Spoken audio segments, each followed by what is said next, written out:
বাজারে আমাদের বউরা গিয়ে পর পুরুষকে জিজ্ঞেস করছে যে বাবা ভাই আমার একটা 32 সাইজের ব্লাউজ বার করেন তো। তোর বউ গিয়ে সাইজ বলছে, ওটাতে তোর লজ্জা লাগেনি, তোর বন্ধু বলেছে তাতে তোর ক্ষতি হলো। কথাটা বুঝাতে পারলাম? আমি গুদা বাংলায় বায়ান করি, কিন্তু একদম শুদ্ধ বাংলায় নয়। এই কথাটা আমাদের সমাজের কিছু হারামখোর আছে, যাদের বউরা বাজার করতে যায়, যাদের বউরা দোকানে বসে থাকে, যাদের বউরা বেপরদায় ঘুরে বেড়াচ্ছে, হারামখোররা ফেসবুকে আমাকে গালি দিচ্ছে, হারামখোররা ইউটিউবে এসে গালি দিচ্ছে।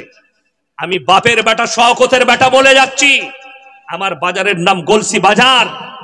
গলসি বাজার আর বর্তমান টাউনে কোন বাপের বেটা দোকানি যদি বলে দেয় মুসলিম দোকানি, হিন্দু দোকানি, ইয়াসিন সাহেবের স্ত্রী, ইয়াসিন সাহেবের মা দোকানে বসে একটা রুমাল কিনেছে, তার জুতোর মালা পরে আমি এই ভরতপুর থেকে বাড়ি যাব, নিয়ে আসুন প্রমাণ।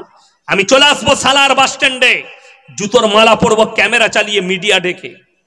বড় কষ্ট লাগে, নিজেকে মুমিন বলে আপনি দাবি করেন, অথচ আপনার বউ বাজারে আর আপনারা ঘরে।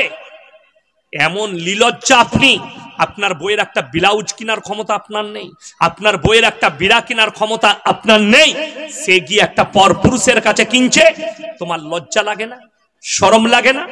রমজান মাসে আমি মুর্শিদাবাদে একটা জলসা ছিল, তো জালেলিয়া মাদ্রাসার প্রধান শিক্ষক মুফতি জার্জিস হোসেন কাসমি আমার খুব অন্তরের মানুষ, অন্তরের বন্ধু। আমি বললাম ভাই আপনার মাদ্রাসায় ইফতারি করব, বলে আসুন। আমি বললাম ভাকুড়িতে জলসা আছে বহরমপুরে, বলে চলে আসুন। তো আমি গেলাম, ইফতারি করলাম, দিয়ে আমি বললাম যে বাড়ির জন্য কিছু, মেয়ের জন্য, মায়ের জন্য, স্ত্রীর জন্য কেনাকাটা করব। বললে যে এক কাজ করুন, ওখানে ভালো চুড়িদার পাওয়া যায়, ওই ঝুনকা ক্লথ হাউস নতুন বড় দোকান হয়েছে, এমন যাই। আমি গিয়ে ঢুকে দেখছি আল্লাহ, সব খালা, আমি একা খালি খালু, একটাও খালু নাই। নাউজুবিল্লাহ। সব বউরা দোকানে, সন্ধ্যাবেলায় স্বামীরা ঘরে। এর থেকে বড় দুর্দিন আর কি হতে পারে? তুমি তোমার বিবিকে পর্দায় রাখতে পারলে না, তোমার চার দেওয়ারির ভেতরে। মায়েরা আপনারা 1 মিনিটের জন্য আমার কথা রাগ করবেন, যে মায়েরা জান্নাতকে কাছে করতে চান, ঘর থেকে বাজারে কম যাবেন, স্বামীকে বলুন আমার প্রয়োজনের জিনিসটা এনে দাও। হে আমার ভাই, 5 বার দোকানে যান, যদি এই ব্লাউজ না পছন্দ হয়, তোমার হয়নি সাইজে, আমি আবার গিয়ে নিয়ে আসছি, আবার নিয়ে আসুন, কিন্তু বউকে বাজারে পাঠাবেন না। তুমি যদি নামাজও পড়ো, তোমার বউ যদি বাজারে ঘুরে, তোমার নামাজের মূল্য আল্লাহর কাছে মূল্যহীন হয়ে যাবে। তুমি মুমিন তখন। যদি বলেন হুজুর মেয়েরা বাজারে যেতে পাবে না, 3টে কারণ ছাড়া বাড়ির বাইরে বেরোতে পাবে না। কটা বললাম বাবা? 3টে। এই হিজবুত তৌহিদ বলে একটা হারাম করে দল বের হয়েছে বাংলাদেশে, তাদের যে ইমাম সেলিম, সে বলছে, কে বলল মৌলবীরা ধোঁকা দিচ্ছে, মেয়েরা বাজারে যেতে পাবে না? আরে আল্লাহর নবীর জামানায় নবীর বিবিরা ব্যবসা করেছে, মা খাদিজা। আমি বললাম নাউজুবিল্লাহ। মা খাদিজাতুল কুবরা রাদিয়াল্লাহু তাআলা আনহা বিয়ের পরেও ব্যবসা করেছেন, কিন্তু যেদিন থেকে পর্দার হুকুম ফরজ হয়ে গেছে, আল্লাহর নবীর একটা বিবিও আর নিজের হুজরাখানা থেকে বের হননি। জোরে বলুন সুবহানাল্লাহ। এটা হচ্ছে হাদিস, এটা হচ্ছে সহিহ হাদিস। আমার মুসলমান ভাই, 1 নম্বর, যদি আপনার স্ত্রী খুব অসুস্থ হয়, পর্দার সহিত সব থেকে প্রথমে মেয়ে ছেলে ডাক্তার খুঁজবেন। কি ডাক্তার বললাম? মহিলা ডাক্তার খুঁজবেন, কোথায় আছে তার কাছে নিয়ে যান। যদি দেখেন সালারে কোনো মেয়ে ছেলে ডাক্তার নেই, যে প্রবলেম হচ্ছে তার, তখন বাধ্য হয়ে পর্দার সহিত আপনি সাথে থেকে সেই ডাক্তারকে দেখাবেন।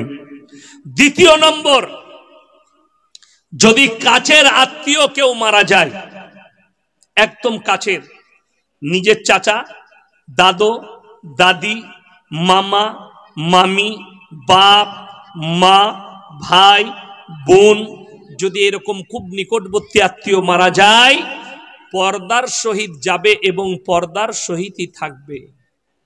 কথাটা বুঝে এলো না? আসেনি? এটা 2 নম্বর। 3 নম্বর, হজ ফরজ হলে হজ করতে যাবে। কার সঙ্গে? যার সঙ্গে বিয়ে হারাম। যার সঙ্গে বিয়ে হালাল আছে তার সঙ্গে হজ হবে না। বিয়ে যার সঙ্গে হারাম তার সঙ্গে হজ করতে যাবে। এটা হচ্ছে নারীদের জন্য অর্ডার। কোরআন বলছে ওয়াদরিব খুমুনা। আপনি বলবেন অনেক মেয়েরা চাকরি করছে, যে চাকরি করছে বেপর্দায় গিয়ে সে বুঝে করবে। যেমন আপনাদেরকে বলে দিই, আপনারা দেখতে পান মৌলবীরা জলসা করে পয়সা নিচ্ছে, এটার ফতোয়া আপনি আনতে যান মুফতিদের কাছে। মৌলবীরা জলসা করে রেট করে পয়সা নিচ্ছে, এটার ফতোয়া নিতে যান।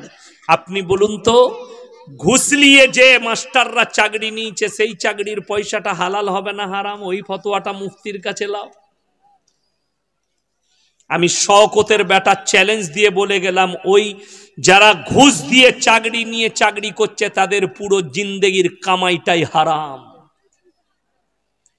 কোন বাপের বেটা মুফতি যদি হালাল বলে দেয় যে না সে ঘুষ দিয়ে চাকরি নিলেও সেই চাকরিটা হালাল, তা আমি তার জুতোর মালা পরব।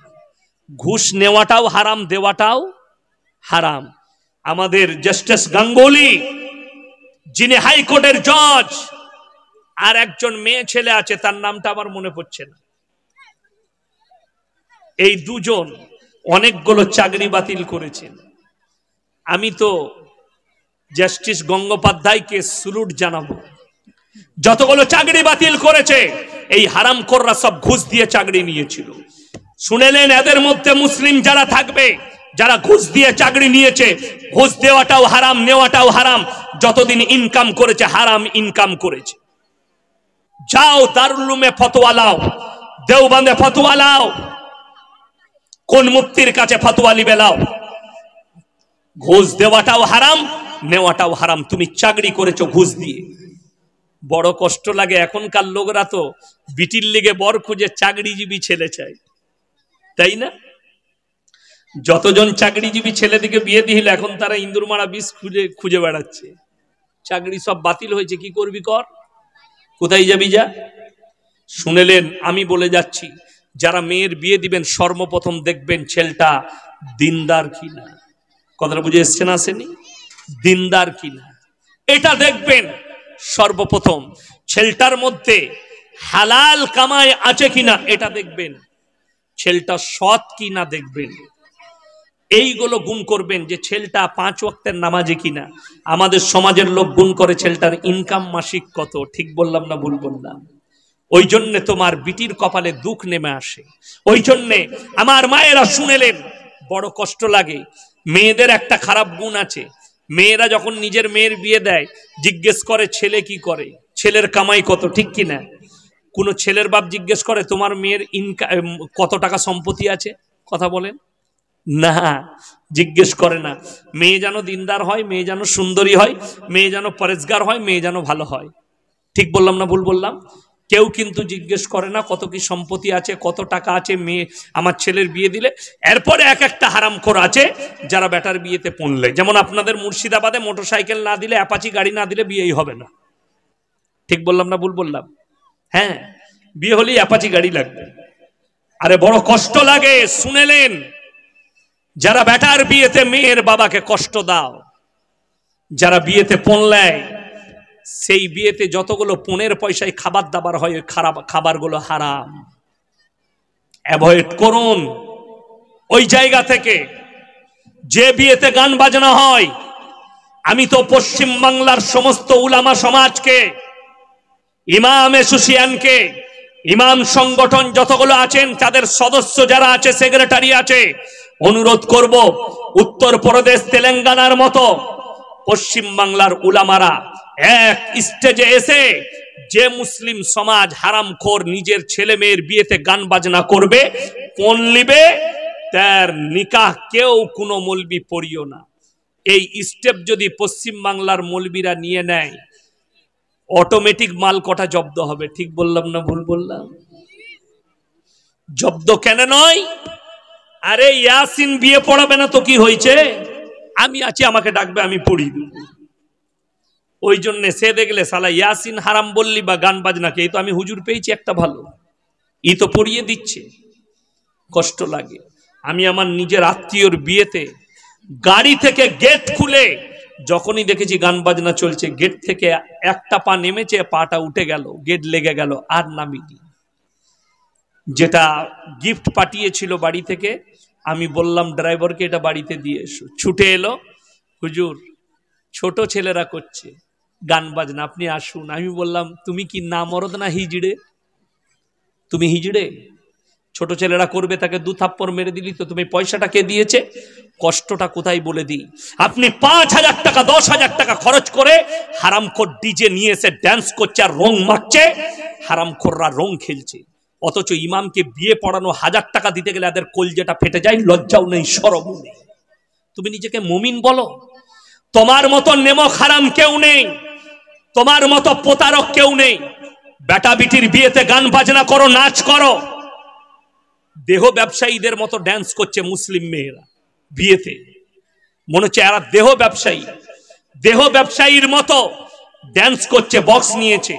অথচ ইমামকে 500 টাকা, ইমাম সাহেব যদি বলে হ্যাঁ গো 500 টাকার আর যুগ আছে নাকি, 1000 টাকা দিলে ভালো হতো। হারামখোর চায়ের দোকানে সমালোচনা করে, আরে ইমামকে তো রাখা যাবে না, জানিস আমাদের বিয়েতে সালা 1000 টাকা চেয়ে নিয়েছে বে। আর তুই হারামখোর হবে গান বাজালি, তা তোকে কি করে গায়ে রেখেছে বে? তোকে জুতো মেরে বার করলো না? আমরা মৌলবীরা বললে খারাপ। আমি ইয়াসিন বলে যাচ্ছি এই জন্যে, আমার চাকরি যাবার ভয় নাই। আমার চাকরি যাবার ভয় আছে? ভয় নাই। যদি বলেন হুজুর এইসব বয়ান করবেন না, স্টেজ থেকে নামবো, গাড়ি রেডি আছে, পয়সা পেড আছে, পালিয়ে যাবো, তোরা বুঝে লিগা। কিন্তু আমি আমার জায়গায় স্ট্যান্ড থাকবো। কথা শুনলে শোনো, নাহলে ছেড়ে দাও, গাড়ি চাপবো, পালিয়ে যাব। আমার চাকরি যাবার ভয় নাই। স্বর্ণহাটির লোক দাওয়াত দিবে না, পাশের গ্রামে আর একজন কেউ দাওয়াত দিবে, সেখানে বলবো, কিন্তু নিজের জায়গা থেকে লড়বো না। তোমার ইমাম হক কথা বললে ইমামকে তাড়িয়ে দাও। ইয়াসিন হক কথা বললে তোমাকে ভালো লাগে, আরে ইয়াসিনের মতো বক্তাই নাই, হক কথা ছাড়া বলে না। তাহলে ইয়াসিন বললে হক কথা, তোমার ইমামকে হক বলতে দিয়েছো? ইমাম সুদের বায়ান করলে তারপরের দিন ইমামের পেছনে লেগে যায়, ওকে মসজিদ থেকে তারা সুদের বায়ান করেছে। আমি সুদ হারাম বললাম। একবার যদি 1 টাকা কেউ সুদ খায়, হাদিসে আছে নিজের মায়ের সঙ্গে 36 বার জিনা করার সমান গুনাহ হবে। কোন বাপের বেটা সুদখোর আছেন, আসুন তো স্টেজে, আমার কলার ধরবেন, আমার জুতো রেডি আছে তার জন্য। তোর মুখে জুতো মারবো, গাড়ি চেপে পালিয়ে যাবো, আমার কলার ধরতে পারবি না। আমি সুদ হারাম বলেছি হাদিস থেকে, কোরআন থেকে হারাম বলেছি। তোমার ইমাম বললে ইমামকে তাড়িয়ে দাও, ইয়াসিন বললে সামনে কথা বলার তোমার হিম্মত নাই। তুমি আল্লাহকে ভয় করো না, ইয়াসিনকে ভয় করো। তুমি ইমামকে ভয় করো না, আল্লাহকে ভয় করো। এটাই কষ্টের বিষয়। ইমামরাও হক কথা বলতে পারে, তোমরা হক কথা বলার অধিকার দাওনি। আমি বলে দিচ্ছি আমার বর্তমান জেলার কথা। রমজান মাসে মাইয়াত বাড়িতে খানা রান্না হয়েছে, জানাজার ময়দানে এলান হচ্ছে যে যারা মাইয়াত বাড়িতে এসছেন জানাজা পড়ে মাটি দিয়ে খানা খেয়ে যাবেন। ইমাম সাহেব বলেছে ডাইরেক্ট, এই এলান করাটা ইসলামের জন্য বৈধ নয় রমজান মাসে। সকালবেলায় ইমামকে মসজিদের মাতওয়াল্লি, মসজিদের সেক্রেটারিরা তাড়িয়েছে। আমি বলে যাচ্ছি, এরা যদি তাহাজ্জুদ গুজার হয়, এই সেক্রেটারির পাছাকে ফাটাবে ফেরেশতারা কবরে যাওয়ার পরে। এই যদি 100 বার হজ করে আসে, কেন? ইমাম হক কথা বলেছে। আপনাকে সালারে দেখিয়ে দেব মুসলমান কতটা নেমো খারাপ। কালকে আমি মালদাতে, জঙ্গিপুর থেকে বাড়ি ফিরেছি, পরশু ছিলাম দিনাজপুরে। তো মালদার একটা আপনার ডাঙ্গা বলে জায়গা আছে, সেখানে একটা চায়ের দোকান আছে। কত চা বিক্রি করে জানেন সারাদিনে? 3000 কাপ। কত হাফ পড়লাম? 3000 কাপ চা। সেই চা গোটা মুর্শিদাবাদ জেলায় কোথাও নাই। আমি যত জায়গায় খেয়েছি পশ্চিম বাংলায়, সেরা চা ওইখানে। আমাকে খুব ভালোবাসে, চায়ের পয়সা নিতে চায় না, আমি জোর করে দিই। তো সেই চায়ের দোকানিকে জিজ্ঞেস করলাম, ভাই রমজান মাসে আপনার কত বিক্রি হয়? আমি কেন জিজ্ঞেস করেছি জানেন তো? আমি এই জন্যই যে রমজান মাসে আর দোকান খোলা থাকে না, বন্ধ থাকে দেখি। তিনি বললেন, হুজুর রমজান মাসে আমি 4:30টার পরে ইফতারির সময় থেকে আমি দোকান খুলি, মাত্র 3 ঘন্টা দোকান খোলা থাকে, ইফতারি থেকে রাত 9টা পর্যন্ত। কটা? 9টা। তারাবি শুরু হবার আগে পর্যন্ত 3 ঘন্টায় 1 ডেকচি আমি চা বিক্রি করি দুধের। যা ইনকাম হয় আল্লাহ অতি বরকত দেয়, জোরে বলুন সুবহানাল্লাহ। বাকি পুরো সারাদিন আমার দোকান বন্ধ, রমজান মাসে দোকান খুলি না। এই হচ্ছে হালাল ব্যবসায়ী। সালারে দেখিয়ে দেবো হারামখোর মুসলিম দোকানিগুলো কাপড় টাঙ্গিয়ে বেরোজগার দিকে ঘরের ভেতরে খাওয়াচ্ছে। ঠিক বললাম না ভুল বললাম? আপনি চলুন, শুধু সালারের খবর আমি জানি না, আমার বর্তমানে চলুন। মুসলিম দোকানিরা পর্দা টাঙিয়ে বেরোজগার দিকে হারামখোর দিকে খাওয়াচ্ছে ভেতরে, ওই ইনকামটাও হারাম, লেখে নিয়ে যান।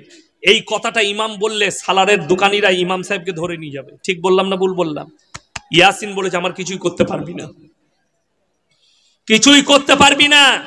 আমার যদি কলারটাও ধরিস আল্লাহর কসম আমি আমার জায়গায় স্ট্যান্ড থাকবো, আমি সরব না আমার ভাষা থেকে। কেন? আমার চাকরি যাবার ভয় নেই, ইমামকে তাড়িয়ে দিবি। এটার জন্য বলছি স্ট্রং হন। নাস্তিক যদি মারা যায়, ইমাম যদি নামাজ জানাজার নামাজ যদি না পড়ায়, যে লোকটা নাস্তিক ছিল, এই নামাজি সেক্রেটারি এই হারামখোররা ইমামকে তাড়াবে, আর নিজেদেরকে মুমিন বলে পরিচয় দেয়। আল্লাহ তাআলা আমার ভাই আমাদের সকলকে কবুল করুক, জোরে বলুন আল্লাহুম্মা আমিন। আমাদের জলসাকে আল্লাহ কবুল করুক, আমাদের সকলকে আল্লাহ ইমানের উপরে টিকিয়ে দেখ, জোরে বলুন আল্লাহুম্মা আমিন। আল্লাহ আমাদেরকে হকের উপরে টিকিয়ে দেখ, দ্বীনের উপরে টিকাক। সবাই নিয়ত করুন আমরা আলেমদের সংস্পর্শে থাকবো, জোরে বলুন ইনশাআল্লাহুল আজিজ।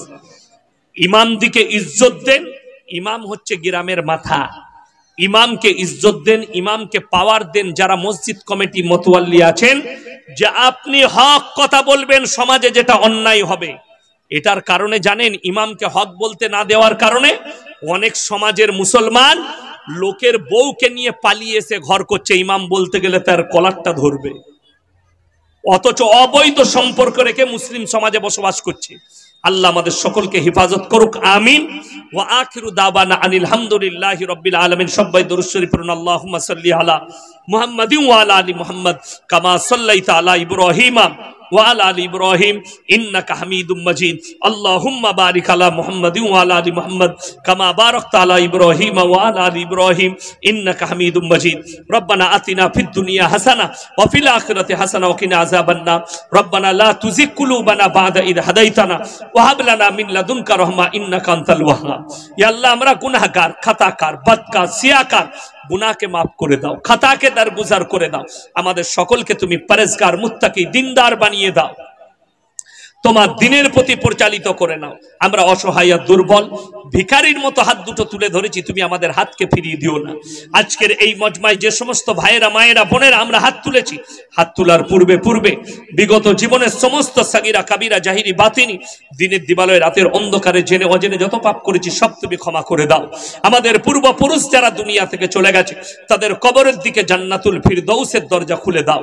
আমরা যখন দুনিয়া থেকে যাব, আল্লাহ তুমি কালমার সঙ্গে খাতমা নসিব করো, কিয়ামতের ময়দানকে আসান করে দিও।